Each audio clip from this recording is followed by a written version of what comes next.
لیکن ان باتوں کو چھوڑیے، رات کے وقت بے ایمانوں کی بحث چھیڑنے سے نیک بیویاں ڈراونے خواب دیکھتی ہیں اور بیداری میں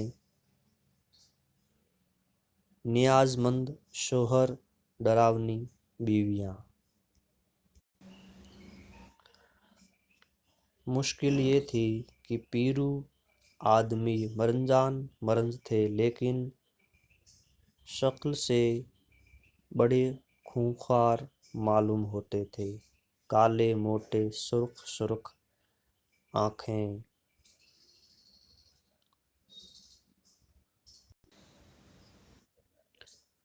گونجان داڑھی، کسی قدر سرخی مائل، آواز ڈراونی، بڑے مضبوط جیسے کوئی نیم سوختہ تناور ببول۔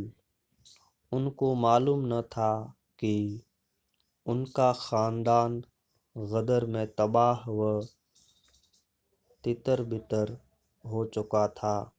پردیس سے ایسے چلے آتے تھے جیسے سنتے ہیں محشر میں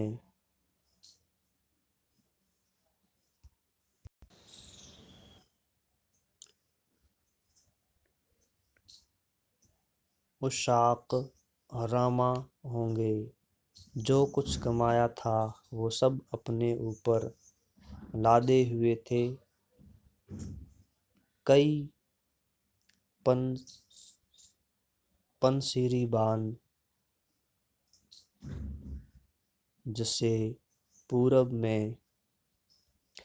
باد کہتے ہیں، کچھ ناریل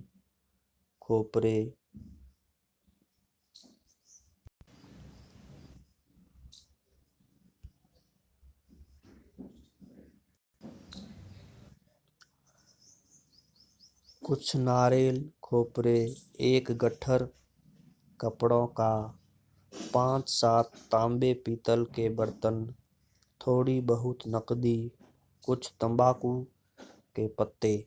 ایسا شخص جہاں سے گزرتا لوگوں کو دھوکا ہوتا اور خطرہ محسوس ہوتا۔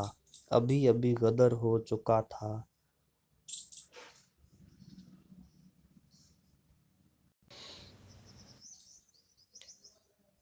مفرور و مشتبہ لوگوں کی تلاش جاری تھی۔ پولیس والوں کو خبر ہو گئی۔ انہوں نے میرو کے بدلے پیرو کو گرفتار کر لیا۔ بہت کچھ ہاتھ پاؤں مارے، لیکن ایک پیش نہ گئی۔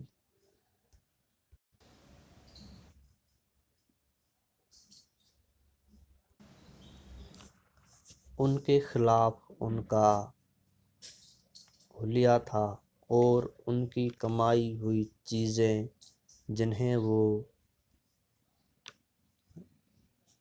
لادے پھاندے آ رہے تھے۔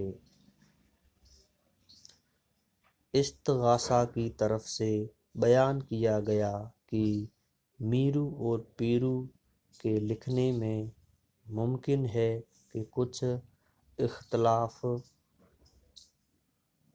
ہو، لیکن پڑھنے میں دونوں یکساں تھے۔ پیرو کو میرو پڑھ سکتے ہیں اور میرو کو پیرو۔ دوسرے یہ کہ پیرو کا حلیہ ایسا تھا جو خود پیرو کا ممکن ہے، ہو یا نہ ہو، میرو کا ضرور ہوگا۔ تیسرے یہ کہ جو مال مسروقہ ان کے جسم پر مسلط تھا، وہ کبھی ایسا نہیں ہو سکتا کہ ایک شخص کے قبضے سے بیک وقت برآمد ہو سکے۔ ملزم نے یقیناً مختلف لوگوں کو مختلف اوقات میں لوٹا ہے۔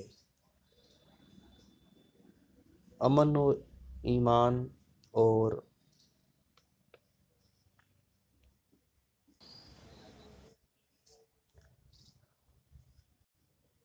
ایمان اور تمدنی برکات کے عہد میں قانون کا